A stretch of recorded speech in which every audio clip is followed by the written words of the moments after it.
After an 8-year relationship, my boyfriend refused to put my name on the house deed. Seriously? No bridal gift, and he had the nerve to try swindling my family out of a dowry.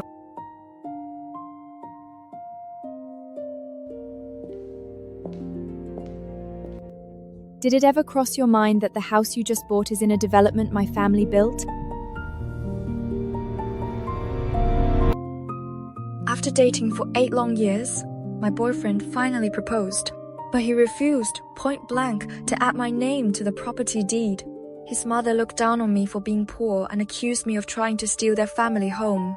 He even schemed to get me pregnant so my family would be forced to pay them a dowry. Otherwise, he would refuse to marry me and leave my reputation in ruins. My heart turned to ice.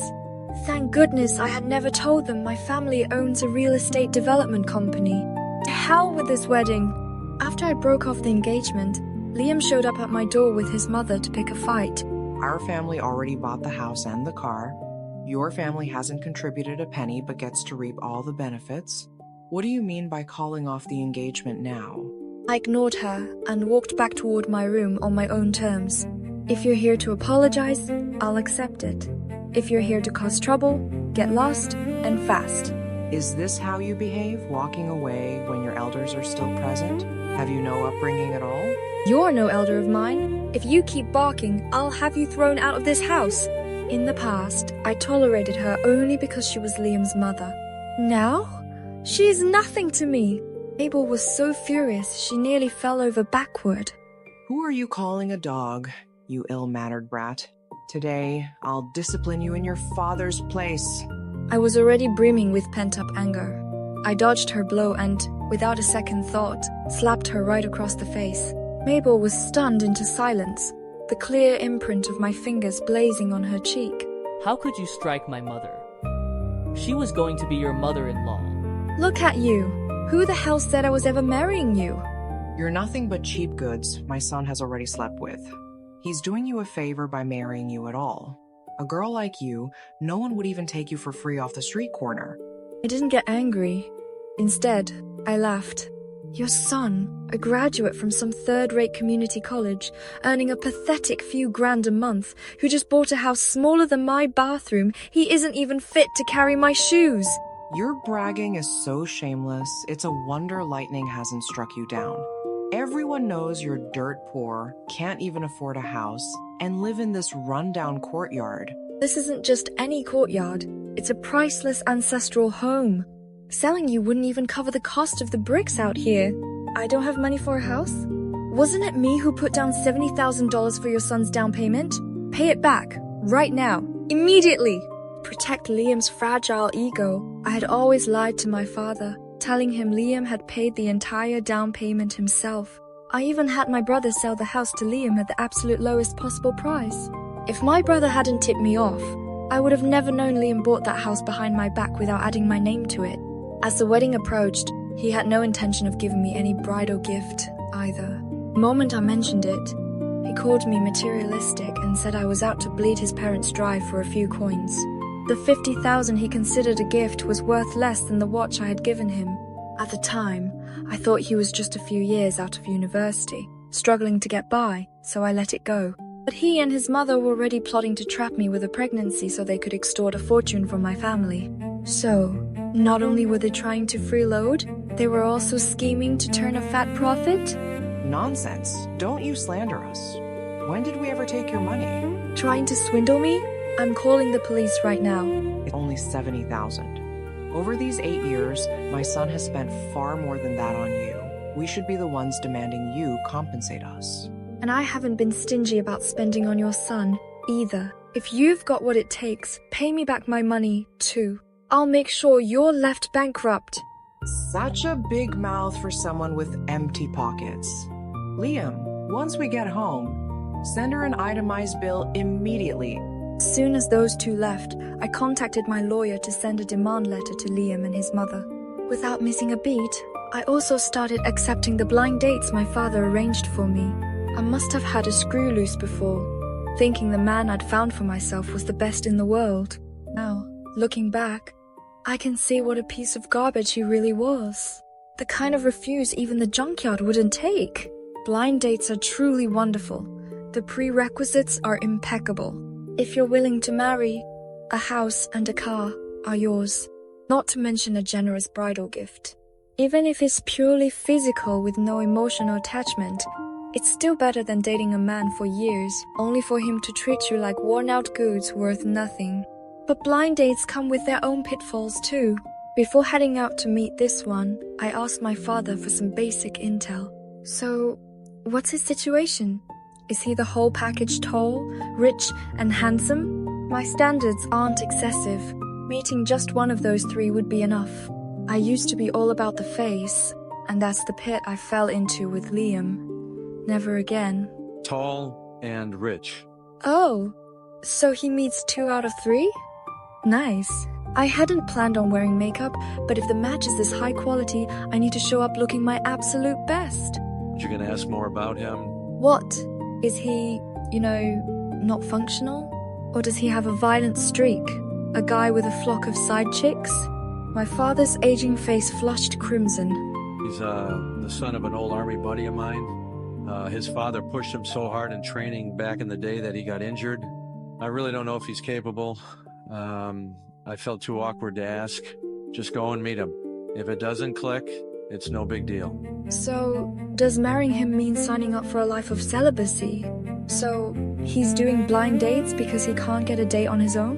Is that it? No, that's not it. It's because his face is... Hideously ugly? My father's expression twisted into something unreadable. You better just go and see for yourself. Was he worried the guy was so monstrously ugly I'd refuse to meet him if he told me? Does he think I'm that shallow? Judging by the back view, the tailored suit, the broad shoulders, the long legs, yep, that's my future husband. No doubt, but when he turned around, I was completely floored. Hello, I'm Cedric. When he stood up, I gauged he was well over 6'2". I'm absolutely head over heels for that height. I'm so sorry. I was on a field training exercise with my father this week and injured my face. I wrapped it up so I wouldn't frighten you. Please don't hold it against me. If I were to marry you, would you buy me a car and a house? And if I choose not to work after marriage, would you provide me with a personal allowance? Turns out you're that easy to please. I thought you'd want me to love you with mad, passionate intensity or something.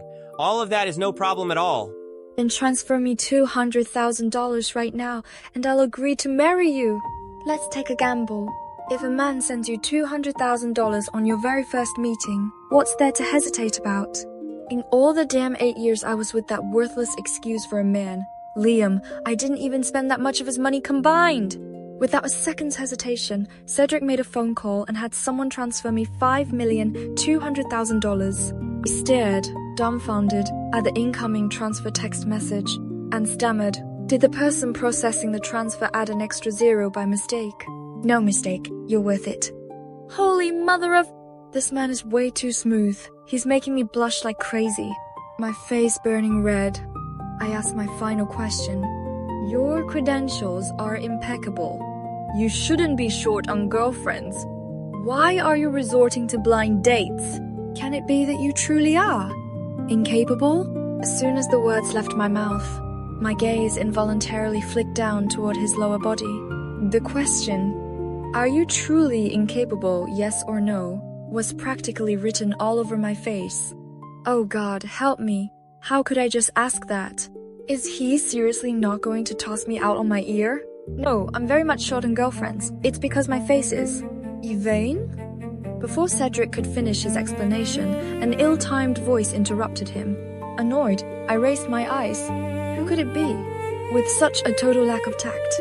Ah, it was Sienna, my old gold-digging doormate from university, and Liam. Well. Judging by how these two were walking arm in arm, they'd clearly gotten together. No matter. I'm about to have a husband of my own. Seeing that I wasn't the slightest bit jealous, Liam decided to stir up trouble instead. Is this your new man? His face is wrapped up like a mummy? Don't tell me he's too hideous to show his face in public? My rage instantly hit its peak. Hideous! My ass! You look presentable enough on the outside, but the words out of your mouth are absolute garbage. My words were vicious, and it made Liam furious. Who are you calling garbage? Look at what a cheap, used-up piece of trash you are. I wouldn't want your cast-offs. Only a blind, ugly freak like this would be willing to take you. Damn it. Insult me all you want. But insulting Cedric is crossing the line. What if his self-esteem is crushed and he falls into a depression? Where the hell would I find another husband who sent me that much money the first time we met? If I don't beat Liam today until he's unrecognizable even to his own mother, then I'm not worthy of being human. Lunged forward and gave Liam a resounding slap across the face. Liam swore under his breath, grabbed the teapot from the table, and aimed it right at me. In a flash, Cedric pulled me behind him, and the teapot smashed directly against his head. Blood quickly soaked through his bandages and stained them red. Cedric! Panic-stricken, I frantically tore at the gauze on Cedric's forehead, no longer caring about the embarrassment of him potentially having an ugly face. As I peeled the bandages back, my mind went completely blank. In that instant, I had already named our future children. Beneath all the purple and blue bruising, the man was actually gorgeous. Yes, that's it. Gorgeous. Cedric was devastatingly beautiful. The kind of strikingly alluring male face you'd see on a mythological siren. He was absolute husband material. I wasn't the only one stunned. Even Liam and Sienna were struck dumb. I even caught Sienna murmuring under her breath, "He's so beautiful." Liam's face went positively green. He tried to pull Sienna away, but the restaurant's security guards had already blocked their path. The manager rushed over, his expression filled with anxiety, and said to Cedric, "Mr. Sterling, are you alright? This restaurant was actually owned by Cedric's family. My family might not even be able to afford to operate a place like this." Liam, pinned down by the security guards, could do nothing but bark furiously. "Let me go! What do you think you're doing?" Cedric didn't even spare Liam a glance. "Take them to the police station." Afterward, Cedric and I went to the hospital to get his wound properly dressed. The teapot had hit him hard. Looking at the purple and blue bruising all over his face, I couldn't help but sigh. "Your father is really brutal, hitting you hard enough to cause all this. I'm sorry, I must have scared you." Cedric was referring to the wounds on his face. I shook my head. "You didn't scare me off, but with your face like this, can we maybe..." The words, "hold off on taking our wedding photos for now," got stuck in my throat because it made me seem like I was desperately impatient to marry him. But my hesitation caused Cedric to misunderstand. If you're like other girls and find me too effeminate looking, or suspect I might be playing for the other team, then there's no need to force this marriage. "No one's forcing anything, I mean it!" To be honest, before you took off the bandages, I assumed you would be. But even then, I was still completely willing to marry you, even though I still can't explain why. And based on my decade-old radar for such things, Cedric is definitely not that way inclined. Seeing how anxious I was, as if fearing he might get away, Cedric smiled again. You are just as adorable as you were back in high school. Wait, what? Cedric knew me back in high school? I have quite strong feelings for you. We're both adults, so I won't beat around the bush. Do you mind? I don't mind. I don't mind anything at all. As soon as your face heals, we'll go get the marriage license right away. The performance issue really isn't a big deal. He's wealthy, a good person, and gorgeous to look at. A man has to have at least one flaw, right? I'd been worried before that my father might make me enter into a political marriage and force me to pop out 7 or 8 heirs to merge the two family empires. Now, it seems I won't have to give birth or nurse babies, or even cater to a husband's needs. Cedric perfectly meets my criteria for a spouse. So what if I'm signing up for a platonic marriage? Platonic love is simply romance to the point of eternity. After getting Cedric's wounds treated, we also made a trip to the police station. Since I had slapped Liam first, I paid a fine, but Liam's retaliation, which inadvertently injured Cedric, cost him a hefty compensation fee. Still feeling the injustice, I went home and settled the $5,000 bill Liam had sent me. Then, I shot back a bill of my own $150,000 in expenses I'd incurred on him. Liam instantly blocked me. Damn it! This lawsuit had to happen now. Cedric found me a top-tier lawyer, and I won the case. The court ordered Liam to pay me $220,000. Liam had no money to pay me, so he had no choice but to go ask his new girlfriend, Sienna. But Sienna was a gold digger. In university, she'd constantly mooch designer bags off her wealthy roommates to maintain the illusion of being a rich heiress. After graduation, the absence of her wealthy roommates' luxuries had been bad for her fishing business. Cheat them out of whatever little you can get. I was going to sit back and wait for her to bleed Liam dry. In the end, Liam was forced to borrow the money to pay me back. Once I got my cash, I treated Cedric to a fancy dinner, officially kicking off our romantic courtship. Cedric's face healed quickly, and we got our marriage license just as fast. As soon as the ink was dry on our license, word somehow leaked out. My university dormmates were frantically tagging me in the group chat. Sienna kept fanning the flames non-stop in the chat. Fine, let's have a dinner then. I might as well hand out wedding invitations while I'm at it. Sure enough, the moment I arrived, 9 people were already seated at the table waiting for me. Except for Sienna and me, everyone else had brought a date. Yvain, you made it. Oh my, why are you still carrying such a shabby handbag? Didn't Sienna mention you'd recently hooked up with a rich guy, or was she simply mistaken? The implication was clear. That rich guy you supposedly found? Is he actually just a fraud? The handbag was a gift from Cedric, a private, bespoke piece. It's perfectly normal for an untrained eye not to recognize its value. I couldn't be bothered to quibble with people who had no discernment. I set the bag down, composed myself, and responded casually, "Here are the wedding invitations.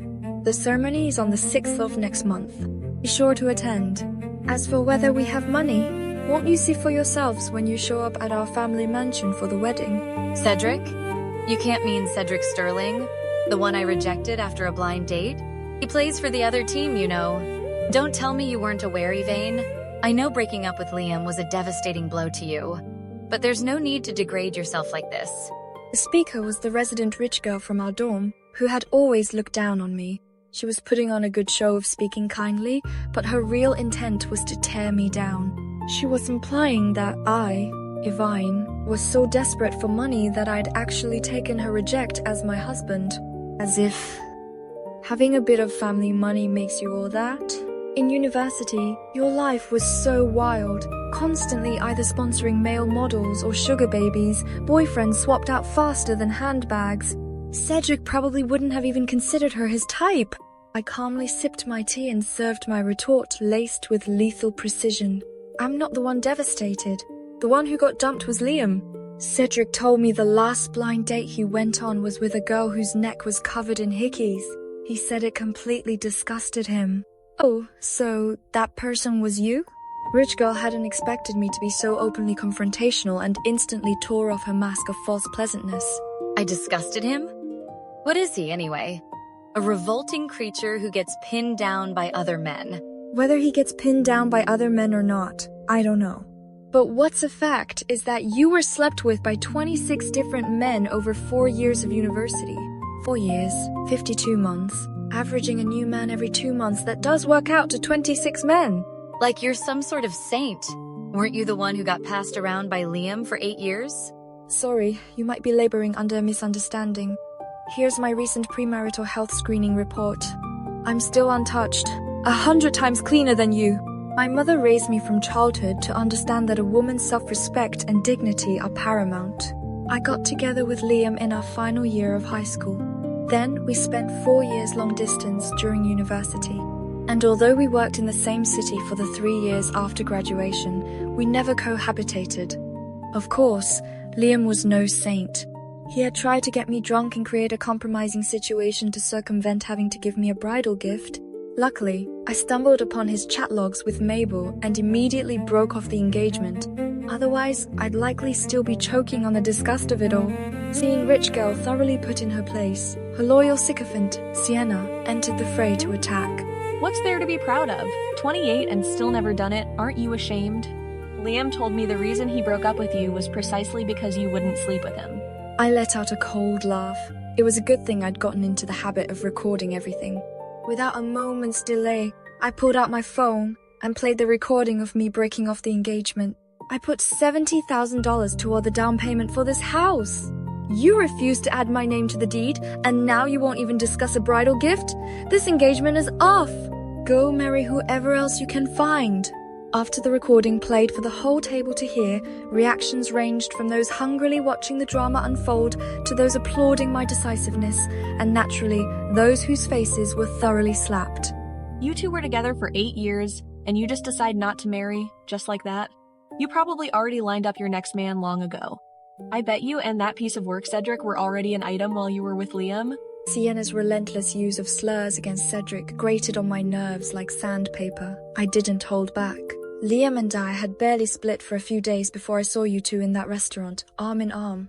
It's highly likely you had already comfortably settled into the role of the other woman long before I was even out of the picture. This hair clip? I found it in Liam's bed. It's the one that Kendra gave you, isn't it? The rich girl is Kendra, and the hair clip was a branded one, complete with a custom logo impossible to mistake. She had always been quite generous to her pet sycophant, gifting expensive things and bespoke items at that. This, in turn, completely sealed Sienna's status as the other woman. It was also one of the many reasons I was so resolute about calling off the engagement. As if I had slapped her across the face in public, Sienna's complexion instantly flooded with crimson. I took a leisurely sip of my wine, feeling utterly vindicated. I shot Sienna a look of pure provocation. How does it feel to be publicly exposed and executed like that? Sienna completely sidestepped the topic of her being the mistress, and seeing no other points on my person to attack, she redirected her venom toward my blameless husband. Taking on that kind of man, too, you must be truly desperate. Aren't you afraid your husband will be out there messing around with other men and bring some disease back home to you? You should be more worried about yourself. You're the one who indiscriminately accepts all the cast-off men Kendra's done playing with. Your risk of contracting something is way higher than mine. Sienna's face was practically green with fury. She had orchestrated this entire dinner to put me in my place, and it had spectacularly backfired, turning her into the clown of the show. Everyone in our dorm knew about her sordid exploits from university, but right now, there were also all their boyfriends present. So your 2 university dorm mates live such trashy lives. You really should distance yourself from them from now on. Who knows if they're already infected with something? Kendra is not someone who takes insults lying down. Hearing someone indirectly call her unclean, she went on a full, scorched earth rampage. And you think your girlfriend is any classier? You two only met at a bar. Do you honestly believe you're the only man she was trying to hook up with that night at those clubs? Don't you dare make up lies. There's absolutely no truth to that. Me? Making up lies? Why don't you ask your boyfriend to investigate at every major nightclub in town? Which DJ hasn't had a whirlwind fling and a good time in your bed? Kendra, you're going way too far. I'll tear your mouth apart. I'm going to end you. With that, she lunged to yank Kendra's hair, but Kendra was no delicate flower and slapped dormmate number 2 right back across the face. The 2 girls went at each other like feral cats, completely blind with rage, and soon enough, their respective male partners jumped into the brawl, creating an utterly chaotic scene. I stayed completely out of it, sitting on the sidelines, cracking sunflower seeds, and thoroughly enjoying the spectacle.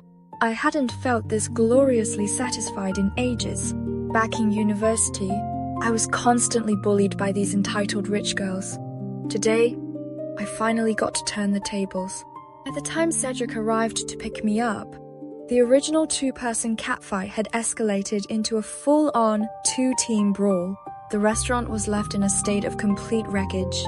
Cedric summoned the security guards and required that everyone involved pay full compensation for all the damages to the restaurant. That's right, this restaurant is also owned by my darling Mr. Sterling. Hearing she'd have to pay up, Sienna was immediately frustrated. This whole gathering was arranged for Yvain in the first place. She should be the one footing the bill. Arranged for her? For what, exactly? To celebrate her getting married. It looked to me like a gathering arranged specifically to humiliate my partner. If you refuse to cover the bill and the compensation for damages, then I'll have no choice but to call the police. Everyone present was from well-established circles in the capital. No one could afford the scandal of a police call over a simple dinner. Wait! Whoever suggested this dinner in the first place should be the one to pay. It was Sienna who goaded us all into coming. Right, whoever initiated it foots the bill. Sienna was outraged. Why should I be the one to pay the entire bill? So, what if I suggested it first?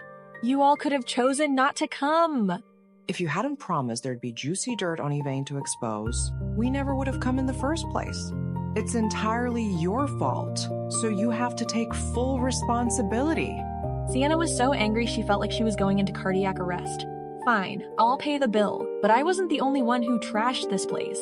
You all need to chip in for the damages too. In your dreams, if you don't pay the entire bill and the full compensation, I personally guarantee you won't last a single day longer in this city. That threat was more effective than anything else.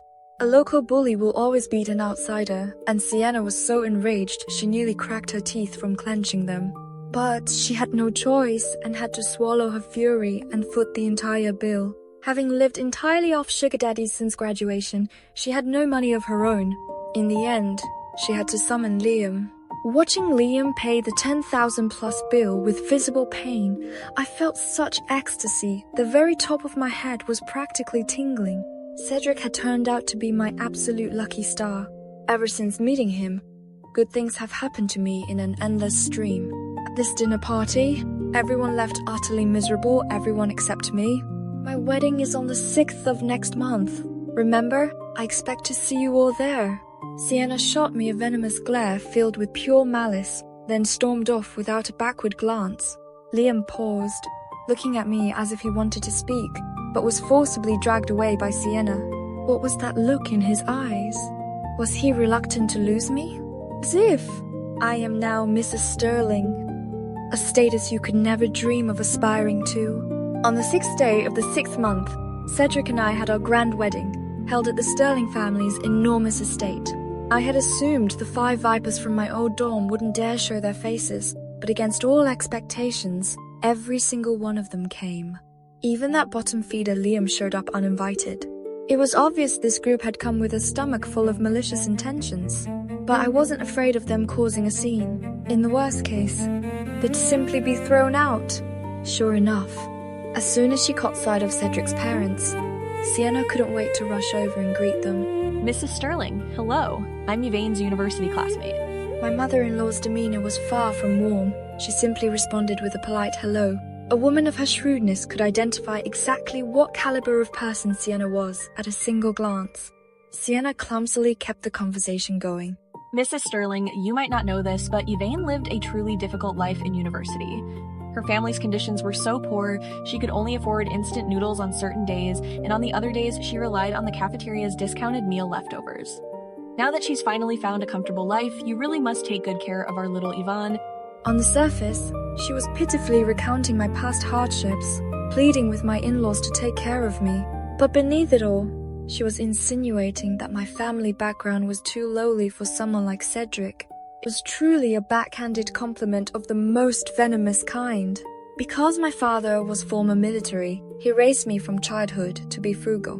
My monthly allowance during university was barely a few $100, but I had been hopelessly spoiled by my older brother and had developed extravagant tastes in clothes and accessories, which often meant I had to survive on instant noodles in the dorm.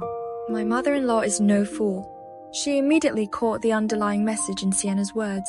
Our family's conditions are also quite modest. When we gained such an outstanding daughter-in-law as Yvain, we could only manage a bridal gift of $199,000. For housing, we could barely pull together a few villas.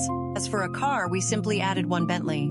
It was only because of Yvain's good nature that she didn't look down on our humble status and agreed to marry into the family. I strongly suspected my mother-in-law was delivering a masterclass in subtle flexing, but I had no concrete evidence. Sienna's face cycled through shades of blue and red as she listened. She had intended to humiliate me, but it was her own dignity that ended up being shattered. Unwilling to be made a laughingstock so easily, she stubbornly pushed on, trying to flatter while adding more poisonous insinuations. Oh, yes, Yvain is a truly wonderful person. She was in a relationship for 8 years and couldn't bear to part with him. The only reason she finally broke it off was because her ex-boyfriend wouldn't add her name to his house deed. Still, she's very resilient. Barely any time had passed after the breakup, and she found a new man for a whirlwind marriage. You have to give her credit for being able to pick herself up and move on so quickly. Damn it all! Was this woman poisonous? On the surface, she was praising me as a devoted, good-hearted person. Beneath it, she was framing me as a shallow, gold-digging heartbreaker who swapped men at the drop of a hat. She was painting me as a complete villainess. If not for the fact that my father and Cedric's father were old army comrades, with both families knowing each other's roots inside and out, my reputation would have been completely smeared by her words. But then again, my mother-in-law's counter-maneuvering skills were leagues above Sienna's. In that case, I truly must offer my sincere thanks to Yvain's ex-boyfriend for his gracious decision not to marry her. Otherwise, my son would never have had his chance. I heard that Yvain's ex-boyfriend is now your boyfriend? Well then, we must extend our deepest gratitude to you for your noble act of garbage recycling. Otherwise, our dear Yvain might still be suffering the hardship of taking out that trash herself. With just a few effortless sentences, my mother-in-law delivered a series of verbal slaps that left Sienna utterly wrecked. It was beyond satisfying. Today was meant to be the great, joyous celebration of Cedric's and my union, and she had the gall to come here trying to sabotage our wedding. The fact that she wasn't ground into the floor by my mother-in-law was the greatest mercy she could have hoped for. Unable to withstand such public humiliation, Sienna's face burned crimson, and she retreated to her seat in disgrace. Don't be afraid, Yvain. Today, Mother will handle any of these wretches for you. Thank you, Mom. When the time came for the toast, my brother, Gideon, finally made his belated appearance. The moment Kendra saw my brother, her eyes lit up with a predatory gleam. Mr. Windsor, what a coincidence. Are you here attending the wedding too? I'm here to attend my little sister's wedding. And what exactly are you doing here? Yvain is your sister? How is that even possible? We both share the last name Windsor. What do you think? I've heard that back in university, you constantly bullied my sister. You are not welcome here today. I suggest you leave. Now. That's not true at all. There must be a huge misunderstanding. Misunderstanding, my ass. If you don't leave this instant, the joint venture project between our two companies will be terminated immediately. That's my brother, all right. I could barely contain myself from applauding his masterful takedown. Kendra stood rooted to the spot, utterly humiliated, tears threatening to spill as she stared at my brother. Brother, is she that scheming, manipulative woman who's always throwing herself at you?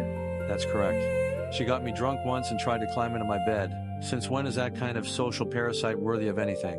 Unable to bear the scorching shame any longer, she fled the venue on the spot. Feeling incredibly satisfied, I excused myself to the back garden to change into my reception gown. That's when Liam somehow managed to sneak in. What do you want? Yvain, I know I was wrong. I still can't forget about you. Let's get back together. Cedric listens to my every word. The house, the cars, they're all in my name. He handed over his entire income for me to spend. What on earth gives you the audacity to come here and ask for a reconciliation? I know I'm nowhere near as wealthy as he is, but my love for you is real. We were together for 8 years after all. How can you just go off and marry someone else out of the blue? You claim you love me? Tell me, what exactly do you love about me? Making me split every meal tab down to the cent? Taking me to freeze on street corners on Valentine's Day? We were together for 8 years, and every single time, I was the one who came to visit you. You call that love? Are you about to say you treated me well? You call it treating me well, sending a few empty texts of stay warm when it was cold? A dismissive, why didn't you bring an umbrella when I got caught in the rain? And you have the sheer gall to tell me you were good to me? Liam's eyes reddened, though I wasn't sure if it was from the sting of my scathing words or from the sudden pang of shame for his own despicable behavior. But I really don't want things to just end like this between us. I seriously want to be with you still. I can't live without you. I let out a laugh of pure, incredulous fury. You didn't hesitate for a single second when you went behind my back and hooked up with Sienna. Now you're telling me you can't bear to let me go? Or is it the identity of Harris to the Windsor Group that you truly can't bear to let slip away? My mother, she was just ignorant, blind as a bat. She was only worried I was being deceived by you. She never meant even the slightest bit to look down on you. Please, I'm begging you, forgive me. Oh, I see. So you want me to forgive you both? divorce Cedric and then marry you? You wouldn't have to get a divorce. I've heard that your husband is incapable in the bedroom. I'm willing to take care of your loneliness. No strings attached. No need for any official status. Please, just think about it, will you? I was livid. To hell with thinking about it. Was this man's skin as thick as the Great Wall of China? How dare he even suggest such a vile arrangement? Of course. I didn't outright refuse him. Instead, I told him to meet me the day after tomorrow at the cafe near my house and wait for me there. Is consummating the marriage now acceptable? Of course. It would be, if you were actually capable of it. But before any of that, shouldn't you first explain why everyone insists you're playing for the other team? There was this son of one of my dad's close friends. We used to hang out together all the time. I had no idea he was interested in men. He got me drunk once at a bar, took me to a hotel, and staged some very misleading intimate photos to post to his social media. So, you really didn't get compromised? Absolutely not. Who the hell says I'm incapable? Didn't you ask me on our blind date if I would mind you being incapable? What I was actually asking was whether you'd mind skipping the whole dating phase and going straight into marriage. I sat there, totally dumbfounded. Damn it, I'd completely misinterpreted that. I've been completely swindled.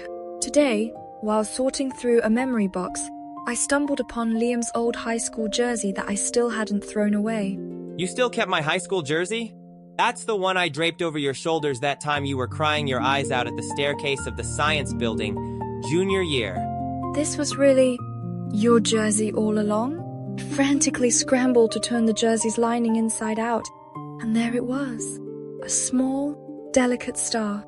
It seared itself into my eyes, stinging them with a sharp, sudden pain. Why didn't you ever tell me this was your jersey? The year my mother passed away, I couldn't hold it in anymore, and found a secluded spot beneath the science building stairwell to bury my head and sob.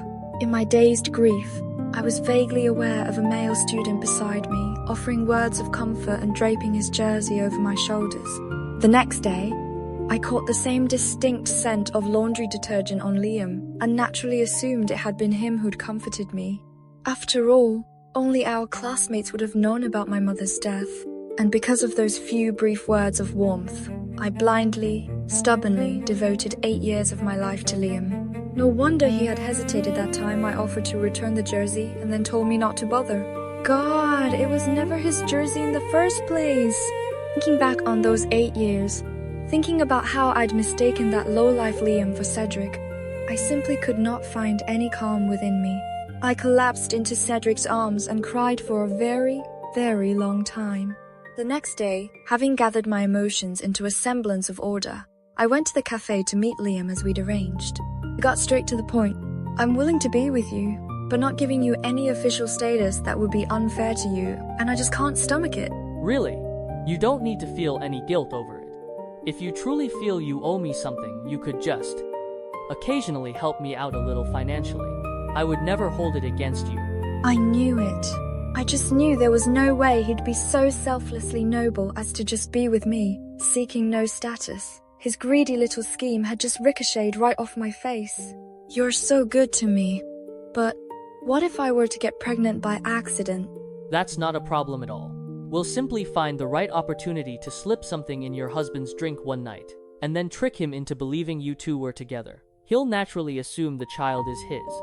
That way, in the future, his entire family fortune will belong to you and the child. Good God, you truly dared to dream it all up. The wife is yours, the child is yours, the entire fortune is yours, and you wouldn't even have to lift a finger to support the wife and child. It's true, after all. The sheer magnitude of a man's cunning is directly proportional to the size of the fortune he's scheming to acquire. And it turns out I'm the one who crossed paths with this creep of the lowest possible order. Then what are you planning to do about Sienna? Sienna is already carrying my child. I can't just abandon her. Don't worry, though. You're still the one I truly love the most. Don't think too much about her. Cedric, step out and deliver some vigilante justice. We ambushed Liam and beat the living daylights out of him with me, understandably, landing the most vicious blows. He had deceived me for 8 whole years. Giving him a severe beating was more than justified. He was beaten so badly he ended up hospitalized for half a month, lying flat on his back. Cornered and desperate, Liam had no choice but to sell his house to scrape the money together for the gift. The Siennas agreed to take him on as their wealthy family's live-in son-in-law. But shortly after they moved in together, Sienna had a miscarriage. Shortly after that, Sienna herself abruptly vanished into thin air, leaving behind a mountain of crippling, overdue rental debts for Liam to deal with. Liam was left completely and utterly destitute. His only recourse was to become a boy toy for a wealthy, obese older woman. He eventually had to resort to working at a male escort club. I, with a mere snap of my fingers, made sure his employment there was very short-lived. In the end, he truly became the refuse that no one would even take for free off the street corner. What beautiful, beautiful karma. I was so utterly, deliriously happy I celebrated for 3 whole days and nights. After successfully dealing with the scumbag and the vile woman, Cedric and I went to their family's private island for a honeymoon. I stood on the deck, feeling the ocean breeze wash over me. Cedric wrapped his arms around me from behind. You've had feelings for me for a long time, haven't you? Yes, ever since high school. But back then, you were utterly fixated on that scumbag, Liam. Seriously, how was I ever inferior to him? I poured out so many comforting words that day, even told you I deeply liked you and wanted to be your family, to look after you forever. You just didn't hear a single word. All you remembered was that stupid scent of laundry detergent. You have to forgive me, because I happen to be completely in love with you.